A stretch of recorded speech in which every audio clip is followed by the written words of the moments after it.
Welcome to Anil. మా కాలేజ్లో international events చాలానే జరుగుతుంటాయి, వాటిలో ఇదొకటి. అండ్ ఇక్కడ మనం చూస్తే ఇదే అనమాట ఇంటర్నేషనల్ స్టూడెంట్స్ కోసం వన్ వరల్డ్ ఫెస్టివల్. ఇక్కడ చూడండి మీరు అన్ని రకాల జెండాలన్నీ ఇక్కడ అతికించున్నాయో. ఇతను మ్యూజిక్ ప్లే చేస్తూ ఉంటాడనమాట ఇక్కడ ఈవెంట్లో. చూడండి ఇట్లుంటుందన్నమాట. అంటే ఇక్కడే ఇంటర్నేషనల్ ఈవెంట్స్ అన్నీ ఇక్కడే జరుగుతుంటాయి ఎక్కువ, నేను చూసిన దాని ప్రకారం కూడా. ఇంకో విషయము, మాకు ఏ ఈవెంట్ జరిగినా కూడా మాకు స్నాక్స్, డ్రింక్స్, ఫుడ్ అనేది ఖచ్చితంగా ఉంటుంది. చెప్పాలంటే అసలు ఈవెంట్స్కి మేము అటెండ్ అయ్యేది ఈ స్నాక్స్ అండ్ ఫుడ్ కోసమే. వీళ్ళే అనమాట మన వాలంటీర్, ఫుడ్కి సో వచ్చేసి హెల్ప్ చేస్తుంటారు అనమాట. Say hi to my vloggers, thank you. And yeah,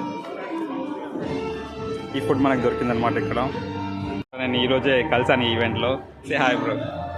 hi. And finally ఈ ఇంటర్నేషనల్ వన్ వరల్డ్ ఫెస్టివల్లో మనకు ఒక ప్రైజ్ కూడా వచ్చింది ఫ్రెండ్స్. అండ్ ఇలాంటి మరిన్ని అప్డేట్స్ కోసం please do like, share and subscribe Anil dairy.